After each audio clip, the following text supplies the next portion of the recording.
What's up, YouTube? What's up, Foundation? It's me, your big partner, Cartoon One from East Side of Avalon, the village storyteller. Man, I'm back again, man. Is this a story? I'd probably be a story, but yeah, man, I ain't been back too long, man. I'm just coming from as I was telling y'all earlier, seeing that John Wick Part 4 off the chain. Off the chain. That's all I can say, man. Y'all need to go check it out. Man, but this anyway, man. It's this is a little talk about how prison politics can supersede, I guess you could say, supersede street politics. The reason why I'm saying that, because, all right, I'm telling y'all about how I was in prison on the same yard with a dude that I'd had a shootout with on the street. You know, face to face, car to car. You know, and it was a trip. It was a the dude. I'm gonna say his name, because back at this time, back in the '80s, he was well known from where he was from. He was a Swan, and a little dude named Eminem. Anybody out there that know Eminem from? Oh man, my head itching. But anyway, anybody out there that know Eminem from Swan, they gonna know what I'm talking about. But anyway, yeah, me and him, we had it out, car to car, face to face, car to car.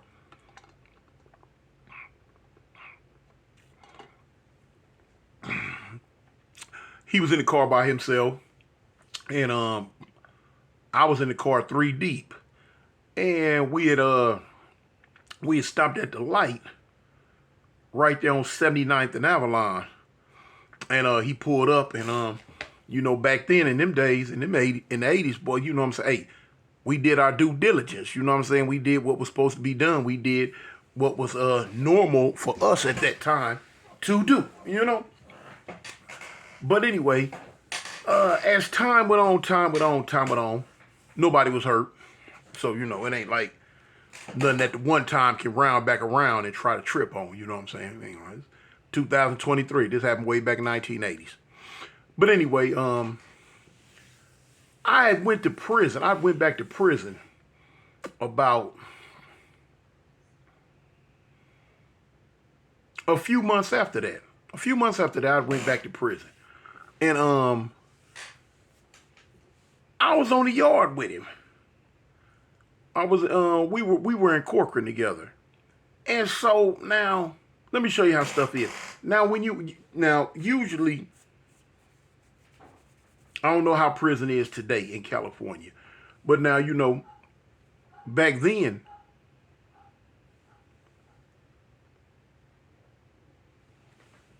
baby, baby, yeah. What is that? You all right? Yeah.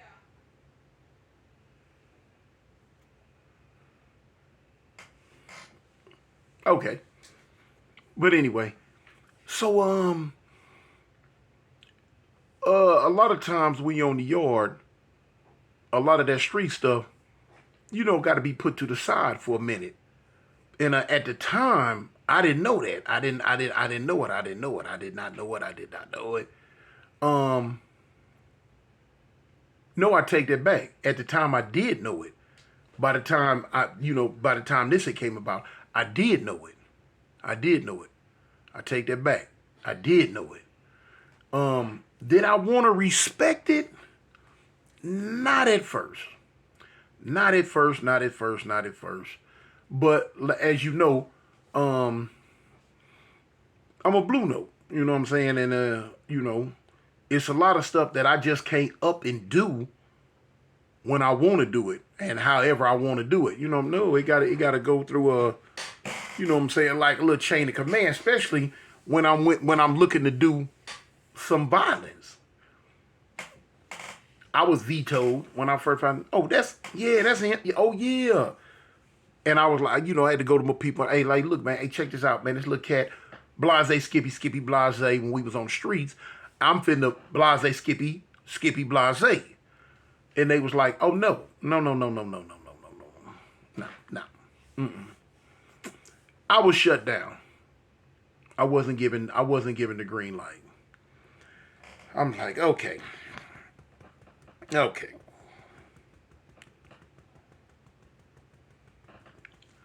Let it go. But it happened but it's a trip I had to learn that a lot of times, you got people walking around on these prison yards who did and was involved with all type of shenanigans toward each other on the streets. But now, when we hit this yard, the rules change. The rules change. The rules change, and you would learn over time that okay, the streets and the county jail, same thing. Whatever you had on the streets in that county jail, it's all systems go.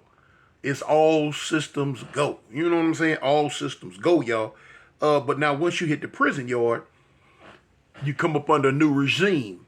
You come up under a different type of development. And that's what had happened. Boom. And like I say, but now in that county jail though, if it come in, man, look, we got a floor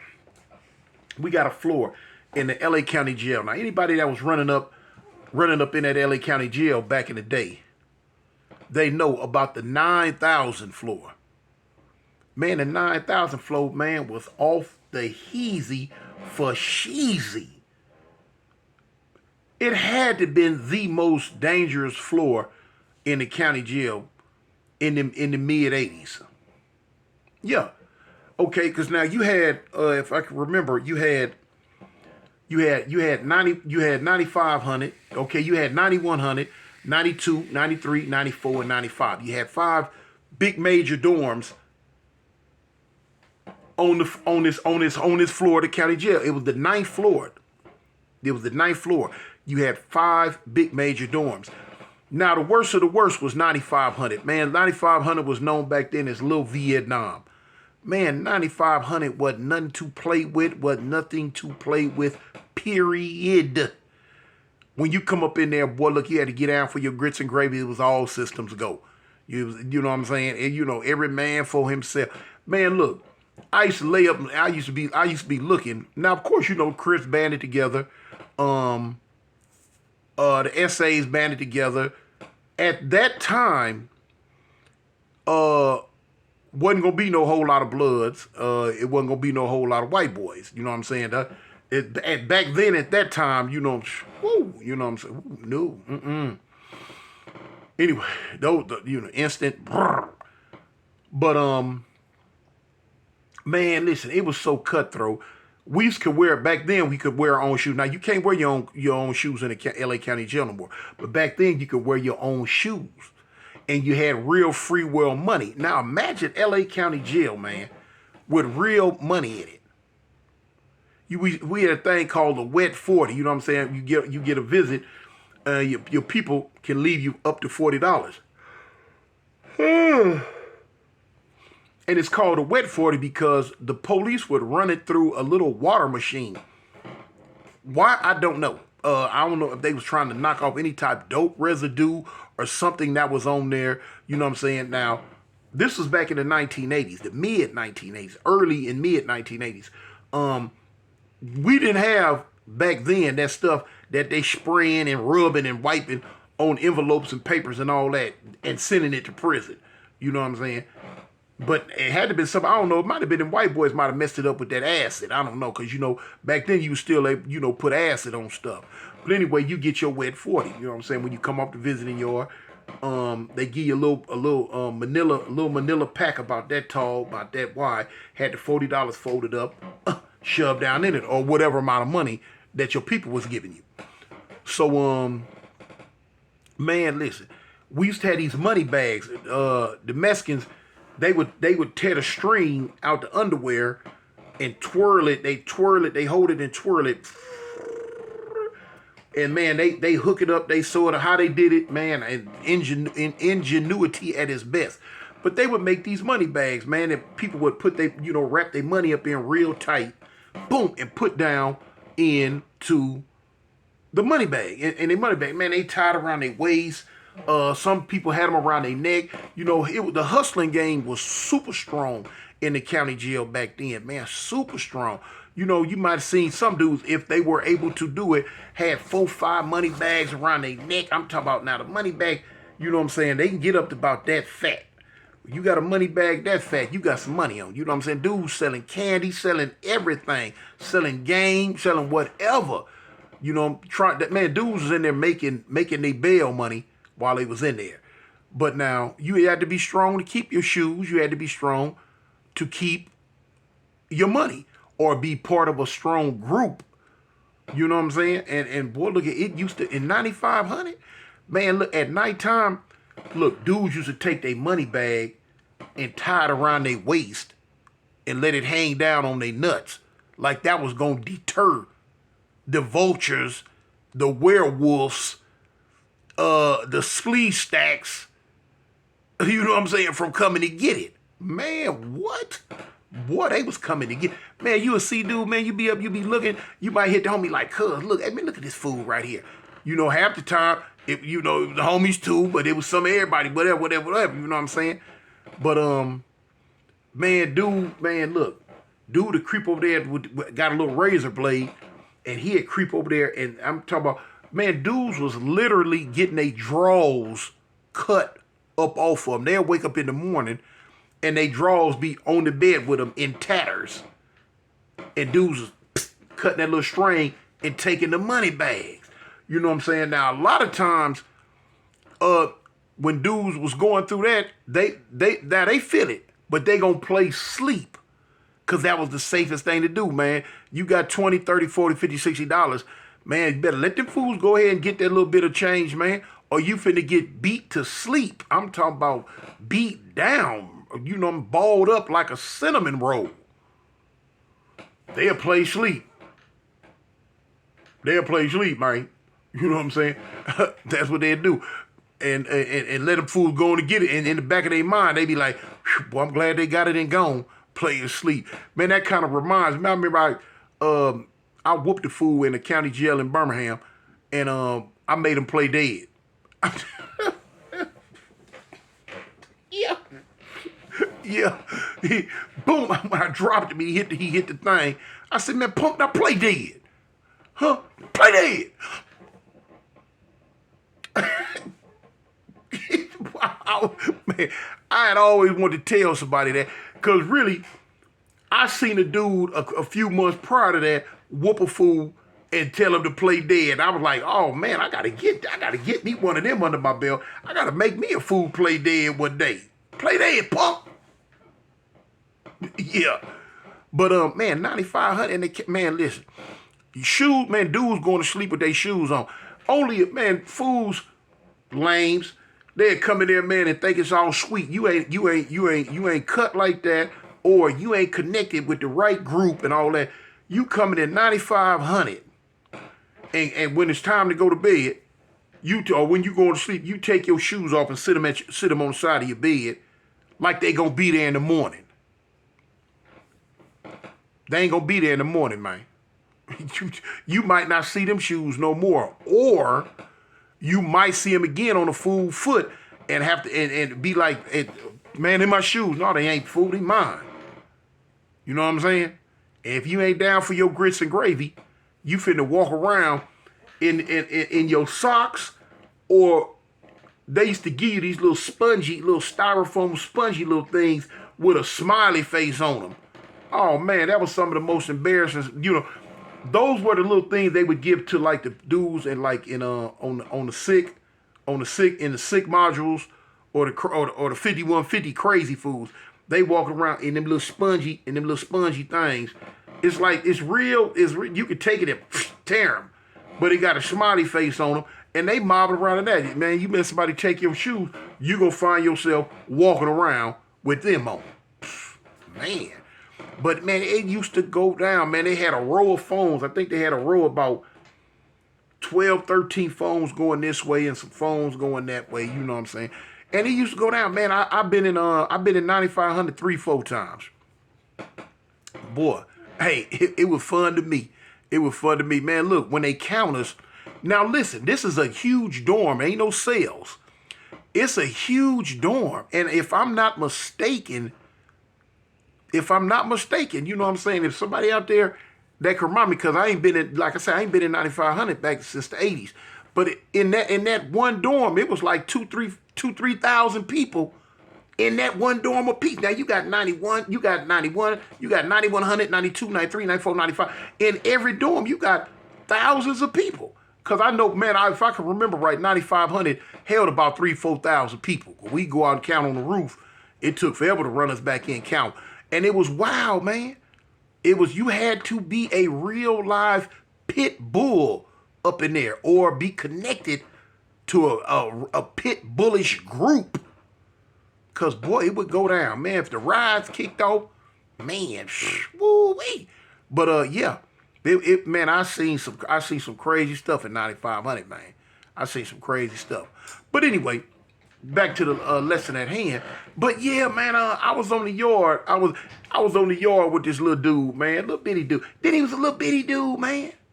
Little bitty dude, man. He couldn't have been no more than about, at that time, man, the brother might have been, Eminem might have been about 5'6" at the most.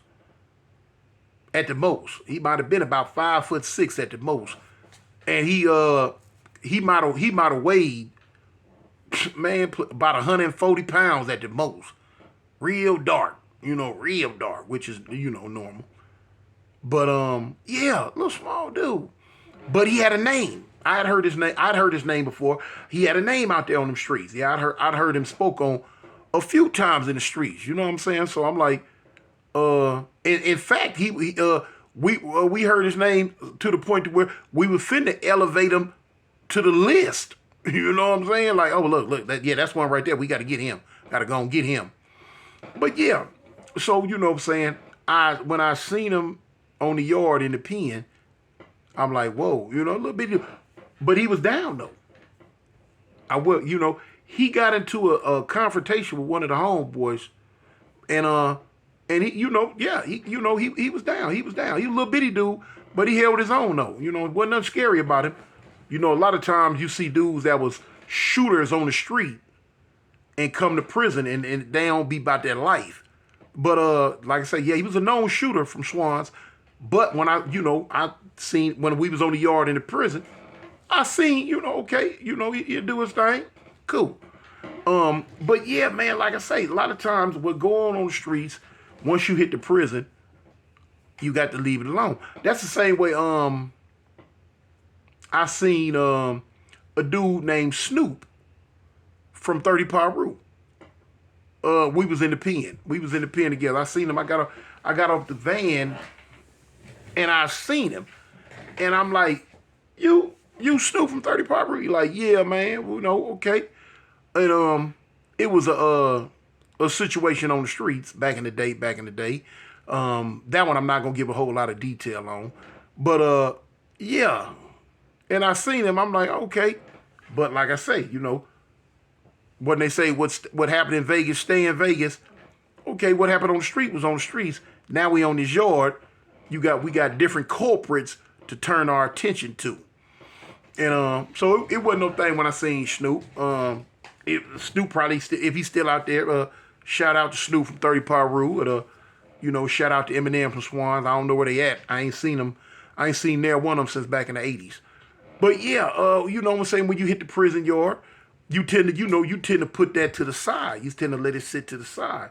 Now, if you want to get out on the streets and resume whatever wild activities that you had going on before you came to prison, well, then that's your prerogative. You do what you do. But a lot of times, 9 times out of 10, probably let it go.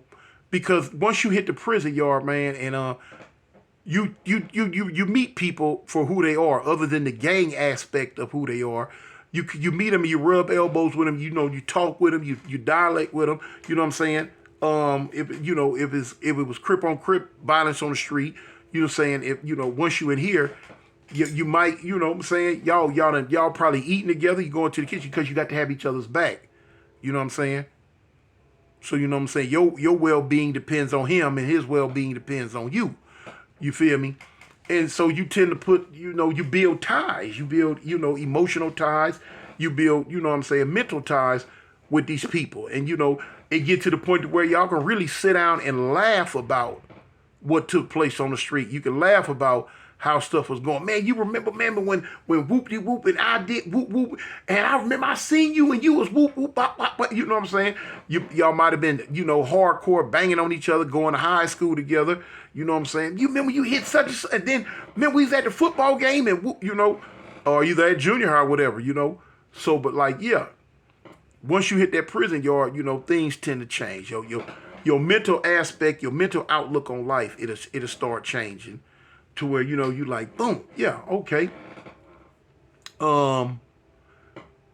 That's how, like, me and my little partner, you know what I'm saying, he rest in peace now, Baby Knot from Villain. With me and Baby Knot, we was in Corcoran together. And a lot of people had thought it was just gonna be, now, for one, you know what I'm saying, Baby Knot, he's a lot younger than me. But me and Baby Knot brother, you know what I'm saying, was Ace Boone Coons, drawn at the hip, you know what I'm saying? But a lot of people don't know, me and Baby Knot had been in YA together, and we had been in prison together. So, we had built a rapport. Plus, I knew him from the street like that, though, you know what I'm saying? But he was doing his thing on the street, I was doing mine. But like I say, dudes, when they would trip when they see me and Knot sitting at the table playing chess together, you know what I'm saying? Or they see me and Knot walking the yard, talking or whatever and kicking it. When I first got to Corcoran, he was there before me. When I first got there, he like, man, dang, Toon, what's up, Big Toon? What's up, man? I'm like, man, what's up, Knot? He like, oh, man, boom. And, dudes like, what? What? Man, they from Main Enemy Sets and what? But like I say, we knew each other. We had built a rapport in YA, and we had built a rapport in prison. So it'd be like that. But yeah, that's how things go, man. Sometimes, like I say, prison politics will supersede a lot of what's going on out there in the free world. But yeah, man, I just wanted to get that one in and talk about it. But it's me, your partner, Cartoon, Eastside Avalon, the village storyteller. I represent the gangsters, homie. I'm out. Peace.